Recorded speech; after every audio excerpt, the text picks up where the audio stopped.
Hello everyone, welcome back to another video. तो आज एक नई वीडियो लेके आए हैं। कुछ दोस्तों ने ना कमेंट में पूछा था, स्पेशली ट्रकिंग वाली वीडियो के ऊपर, कि जो ट्रक होते हैं उनका प्राइस क्या रहता है यहाँ पे। कमल जी हैं, ये खुद ट्रकिंग लाइन में हैं, इनके अपने ट्रक भी हैं। तो आज हम ट्रक के जो अप्रॉक्सीमेटली प्राइस, क्योंकि डिपेंड करता है नया ट्रक ले रहे हो, पुराना ट्रक है, तो वैसे मान के चलेंगे कि रेंज कहाँ तक है। अगर किसी ने अपना ट्रक बाय करना है, ट्रक बाय करने के बाद वो खुद जो है ड्राइव भी करना चाहता है, थोड़ा सा अर्निंग का आइडिया भी ले लेंगे। तो सबसे पहले वेलकम करते हैं कमल जी का। कमल जी, वेलकम आपका मेरे चैनल के ऊपर। थैंक यू जी, सारे श्रोते हैं, नमस्ते एवरीवन। ओके, तो कमल जी, आप पहले बता दो इनको एक बार सबसे कि कौन सा आप ट्रक चलाते हो फिलहाल, जो आपके अपने ट्रक है। मैं सीमेंट मिक्सर ट्रक चलाता हूँ, इसको यहाँ पर ये आप फोटो चेक कर लो, एजिटेटर बोलते हैं। तो for me it's been nearly 7 to 7.5 years driving a Agi truck, and if we go for the prices, they vary according to the models, their make and the company. आप अगर मैं सीधा बोलता हूँ, जो आपके है ट्रक वो कौन सी कंपनी के हैं, अगर आपने नए लिए है वो बता दो। और वो जो ट्रक है, ये मैंने फ़ोटो लगाई है, इसकी जो कीमत आपको क्या पड़ी थी, नया है कि पुराना है, वो उस हिसाब से बता दीजिए। The brand new one Kenworth will cost around 348,000. Okay, So that's approximately 348 Australian dollar. आप कन्वर्ट भी कर दो, कितना बना? 348,000 Australian dollar. It will be around 1.5-2 crore Indian rupees. मतलब 1.5 से 2 करोड़ के आसपास। आपने नया लिया था ट्रक ये? हमने ब्रांड न्यू लिए थे। तो ब्रांड न्यू ट्रक की कीमत यहाँ पे सिंपल सी बात है कि 3.5 लाख के आसपास हो सकती है। अब देखो, डिपेंड करता है, कुछ ट्रक होते हैं जो सस्ते भी होते हैं। ये जो सीमेंट वाला होता है, आपने देखा होगा, उस वाले ट्रक की बात करते हैं, क्योंकि इसमें अर्निंग वगैरह भी अच्छी होती है, तो इसलिए काफ़ी हद तक जो लोग हैं वो प्रेफर करते हैं। नहीं तो इसके बिना और भी ट्रक आते हैं। एक आई थिंक रिजी बोल देते, क्या बोलते हैं उसको, रिजिड। हाँ, एक रिजिड बोलते हैं। और फिर सेमी होता है, फिर एक BW भी चलता है जिसके पीछे 2 ट्रेलर भी होते हैं। तो वो उस हिसाब से उनकी कीमत भी ज़्यादा होती है, डिपेंड करता है कौन सा है। तो ये इसका हो गया। तो जो रिजिड होता है वो भी आपने अगर देखा नहीं होगा तो जग्गी दी ट्रक ड्राइवर वाले व्लॉग में हम उसी ट्रक के ऊपर थे जिसको मैं रिजिड की बात कर रहा हूँ। ये फ़ोटो आप चेक कर लो। तो इसकी कीमत वैसे आपके हिसाब से, अंदाजे से, क्योंकि हो सकता है कि थोड़ा ऊपर नीचे हो, क्योंकि जो बंदे का अपना फील्ड है, जो अपने ट्रक है, उसका एग्जैक्ट पता होता है। बाकी उनका थोड़ा ऊपर नीचे हो सकता है, वो आप थोड़ा सा एडजस्ट कर लेना। जी, हैवी रिजिड की कैटेगरी में बहुत सारे ट्रक आते हैं, ठीक है। जैसे जो मैं ड्राइव करता हूँ सीमेंट मिक्सर, वो भी हैवी रिजिड में ही आता है। ओके, ठीक है। उसमें हैवी रिजिड में 12 पैलेट ट्रक आता है, 14 पैलेट ट्रक आता है, 10 पैलेट ट्रक आता है। Actually they divided according to the weight of the truck. ठीक है। तो इसमें काफी कैटेगरीज आती हैं, तो उनके प्राइसेस भी डिफरेंट रहते हैं। क्या रहेगी रेंज, अंदाजे से बता दो कि मिनिमम नया इतने का होगा, मैक्सिमम यहाँ तक भी जा सकता है। जो टोट लाइनर है वो ब्रांड न्यू, मतलब जो 10 पैलेट 12 पैलेट ट्रक है, उसकी cost around 110-120,000 dollar Australian dollar है ब्रांड न्यू की ट्रक। मतलब 1.5 लाख तक डॉलर तक भी ट्रक जो है आते हैं। तो डिपेंड करता है वो कितना लोड लेने वाला है, जैसे पैलेट का हिसाब था। तो आपने पर्पस क्या है? यस, तो जिसने ज़रूरी नहीं है कि आपने वो 3.5-4 लाख वाला लेना। कई लोग सोचेंगे यार मैं तो ट्रक ले ही नहीं सकता, तो आप छोटे वाले ट्रक, इवन यही ट्रक जो सेकंड हैंड में आप लेते हो, तो उसमें भी काफ़ी सही आपको रेंज में मिल जाता है। तो इतनी कोई टेंशन वाली बात नहीं है। सेकंड हैंड भी लोगों तो आराम से आपको अच्छी कंडीशन वाला, मेरे हिसाब से अब लेवल पे डिपेंड करता है, 1 लाख तक डॉलर तक भी आपको मिल सकता है। तो आप उससे काम शुरू कर लो, उसके बाद धीरे धीरे करके, क्योंकि इन्होंने भी तो किसी के साथ ड्राइवर पे स्टार्ट किया, या एक ट्रक से स्टार्ट किया। अभी कितने ट्रक हैं आपके पास? अभी हमारे पास 5 Agi ट्रक हैं। हमारे पास 7 थे, मगर as we know that recession on the way, so we sell 2 trucks.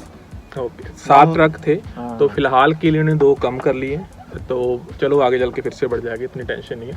तो क्योंकि आपको पता है थोड़ा सा हर जगह ये चीज़ चल रही है कि काम थोड़ा सा, क्योंकि देखिए महंगाई हर जगह हो रही है, यहाँ भी हुई है। तो डिमांड जैसे है, डिमांड अगर कम होती है तो उसके हिसाब से फिर सप्लाई वेरी ऑब्वियस है कि ज़्यादा होगी तो प्रॉब्लम आएगी, प्राइस डाउन जाते हैं। फिर वो ट्रक खड़े रहेंगे तो उसका कोई फ़ायदा नहीं है। फायदा तो नहीं है। जितना काम है अगर उसके हिसाब से है तो ठीक है, नहीं तो जिसको चाहिए वो परचेज कर लेता है, और जब पता है कि काम बढ़ गया अब और चाहिए तो इतना कोई डिफ़िकल्ट नहीं रहता। जब आप स्टेबल हो जाते हो, जब आप सिटीजन हो गए जहाँ के आपको कोई टेंशन नहीं है, तो आपका काम जो है वो सेटल होता है।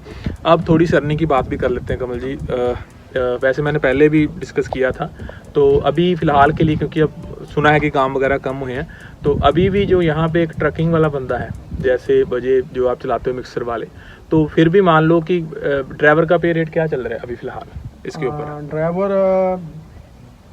Charging around $1,800 a week. Okay, मतलब 5 से 5.5 दिन काम होता है इनके वाले फील्ड में, तो उसमें तकरीबन फिर भी अच्छा है, मैं कहूँगा 1800 जो है Not better.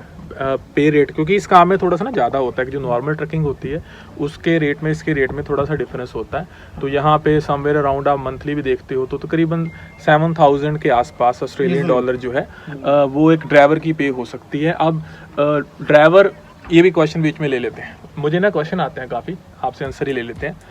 कोई ना दुबई में ट्रक ड्राइवर है, उसका लाइसेंस दुबई का है, कोई इंडिया में ट्रक चला रहा है, तो वो कहता है जी मैं यहाँ आके ट्रक चला लूँ। जो मेरा पर्टिकुलर आंसर होता है कि भाई यहाँ ट्रक चलाना है तो पहले तो आपको उस लाइसेंस को लोकल लाइसेंस में बनाना पड़ेगा, क्योंकि आप इंडिया के ट्रक के लाइसेंस पे यहाँ ट्रक नहीं चला सकते, जितना मेरा आइडिया। आप इसमें करेक्ट करें कि क्या थोड़ा सा प्रोसीजर है। अगर बात करें तो ऐसा है भाई, देखो Indian driving is lot difficult as compare to the Australian trucking, but if you want come here and want drive a truck here, then you must have a full work right here first thing. Full work right. Then you must have a license accordingly. If you want to drive a HR truck, you must have a HR truck license. If you want to drive a semi or a B double truck, then you must have a license for them as well. तो procedure में अगर मान लो कि हम कोई car का licence लेके आता है या ट्रक का भी हो, तो उसको क्योंकि थोड़ा सा चलो एज तो रहता है ना कि आपके पास एक्सपीरियंस भी है, तो आई थिंक वेटिंग टाइम थोड़ा कम हो जाता है। तो मतलब एक बंदे ने HR का लाइसेंस बनाना है तो उसको रफली यहाँ पे कितने महीने लग जाते हैं? एक होता है कि 6 महीने में बन सकता है, 1 साल लग जाएगा, फिर आप ट्रक पे जो आएंगे। तो ऐसे सीन में, क्योंकि जो छोटी गाड़ीज होती हैं, छोटी मोटी गाड़ी जो होती हैं, कोरियर डिलीवरी ये वो तो आई थिंक आप इंडिया वाले लाइसेंस पे भी चला सकते हो, लेकिन जो मेन ट्रकिंग है उस लाइन में आना तो आप थोड़ा इंडिया वाले ड्राइविंग पे जो छोटी कारें चला सकते हो, जो पिकअप वैन वगैरह कुछ जो भी थोड़ा बहुत सामान के लिए होती है वो चला लो, और उसके साथ साथ जो मेन लाइसेंस बना लो। तो मेन लाइसेंस बनने में कितना टाइम लग जाता है? Main license, like if you are in Australia more than 2 years and you got an Australian driving license, a full license, then I think you may qualify for the HR driver test, and if you pass that test, you can get the license straight away, and you can drive even after a very next day as well if you got a HR license.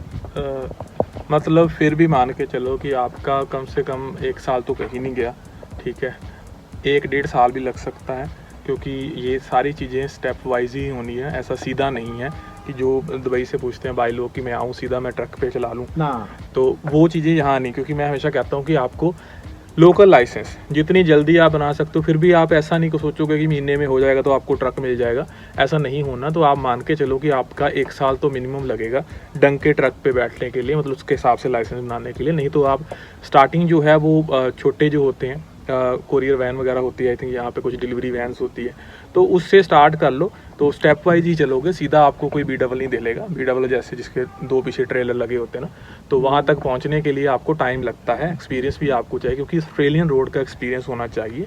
I know India में थोड़ी driving difficult है, तो हमारे यहाँ rule भी आपको पता कितने फॉलो होते हैं, तो यहाँ रूल भी फॉलो करने हैं, तो आपको रूल समझने हैं प्रॉपर हिसाब से, सारा कुछ करने में थोड़ा टाइम लगता है और सेफ़ भी है। अगर आप थोड़ा ड्राइविंग का एक्सपीरियंस ले लो यहाँ पे आके, तो उसके बाद ही सीन होता है। सीधा कमल जी सीधा बता दो, सीधा कोई वर्क परमिट होते थे ट्रकिंग के? मुझे बड़े क्वेश्चन आते हैं जी। मैं सीधा ऑस्ट्रेलिया में एज पर माई नॉलेज तो ऐसा तो कुछ नहीं है, मेरे हिसाब से भी ऐसा कुछ नहीं है। कनाडा में सुना है LMA लेके आप जो है जा सकते हैं वर्क परमिट के ऊपर, तो यहाँ कोई ज़्यादा ध्यान में मेरे भी नहीं है। बाकी स्टिल आप कोई हमारा एजेंट वगैरह लिंक में ढूंढ लो, उनसे आप डिस्कस कर सकते हो। तो ये ट्रकिंग के रिलेटेड जो Q&A था, काफ़ी जो आपके क्वेश्चन थे, तो मैंने आज ट्रकिंग वाले बंदे को बिठा लिया साथ में, आपके आंसर करवा करवा दिए काफ़ी हद तक। फिर भी अगर कोई क्वेश्चन होते हैं तो आप पूछ सकते हैं। सो इंस्टाग्राम आईडी है, वहाँ आप पूछ सकते हैं। और जिन्होंने 1 to 1 बात करनी है तो उनके लिए भी एक मैंने नया बुकिंग सिस्टम स्टार्ट किया है। तो आप मेरी वेबसाइट पे जा सकते हैं, वहाँ जाके आप 1 to 1 जो टॉक है उसके लिए बुक कर सकते हैं। लेकिन क्वेश्चन काफ़ी होते हैं, तो आंसर जो है वो टाइम के हिसाब से जो मैं कोशिश करूँगा आपको प्रोवाइड करूँ। सो आज की यही वीडियो थी, और वीडियो के लिए आप चैनल को सब्सक्राइब कर लें। सो मेरी तरफ से जो है अभी फ़िलहाल तो हम बाय कहेंगे, फिर नई वीडियो मिलते हैं। सो कमल जी की तरफ से भी बाय ले लेते हैं। Thank you everyone. Goodbye. See you next time. Thank you. Okay जी, बाय बाय।